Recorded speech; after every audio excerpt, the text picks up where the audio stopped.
So this sequel has been in works since 2001. So how do you think the movie would resonate with people, with new fans and former fans?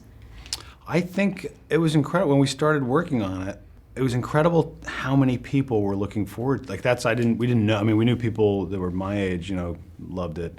But what was astounding was realizing that there were people in their 20s or teenagers that were excited to see it. So that was cool. So it was kind of beautiful to know that it had kind of crossed over, and people were showing it and still watching it and paying attention to it, and it was just cool.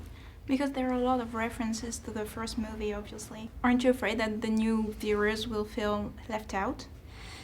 No, I mean, I don't know. I mean, we wrote it from a position of just thinking that we're going to assume that they know who these people are, So we didn't really want to do anything. I mean, we do a little bit at the beginning of the movie that kind of gives you a little bit of the backstory and brings you up to speed, but we didn't want to waste any time in the movie kind of going like, this is who Derek is, this is who Hansel is, this is who they were. We didn't want to.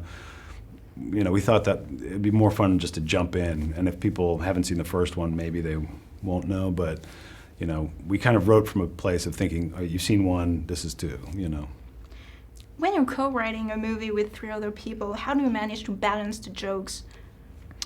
Balance them, meaning like... do you write for a character especially, or? No, I think it's a process of, sometimes it's a process of availability and who can shoulder what, and so you're basically passing a document around. You're forming different parts of the script at different times, and I'm giving it to Ben, and then we're sitting down with Stoller and Hamburg, and doing meetings and going over stuff and pitching jokes and pitching ideas.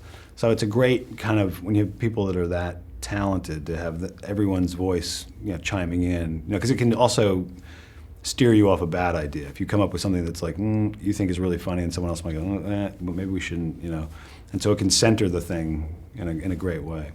But is there a character who sounds more like you, or?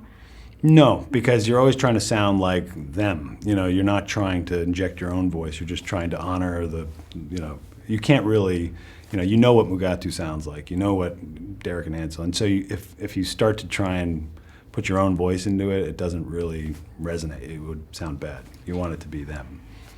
In the end, do they follow strictly the lines, or is there a lot of improv? There's a lot of improv, which you want, because when you have people that are as funny as Will and Ben and Owen and Kristen and Penelope, like when you have people who are really pro ballers, you want them to, you're kind of trying to serve up something that's here, and then you want them to go, further. So sometimes, you want it just as scripted, and then you just say like, all right, now do whatever you want.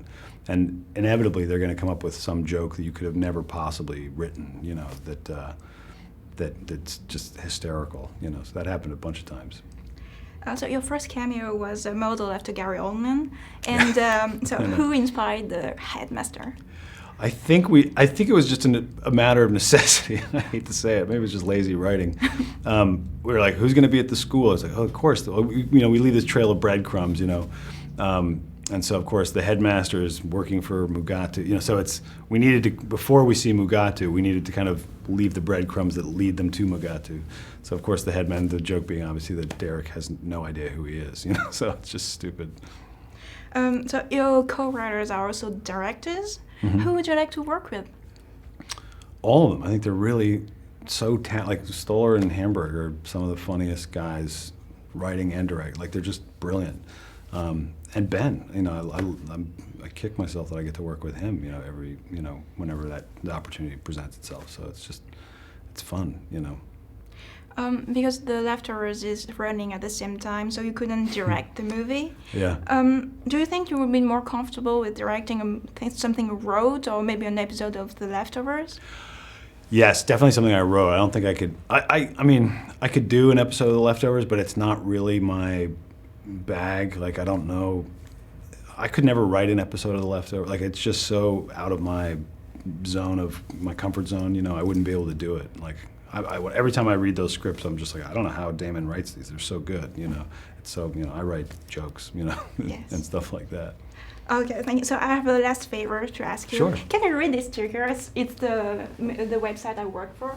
It's Jolie Madmoizelle à cheval sur ma licorne. Oh my God.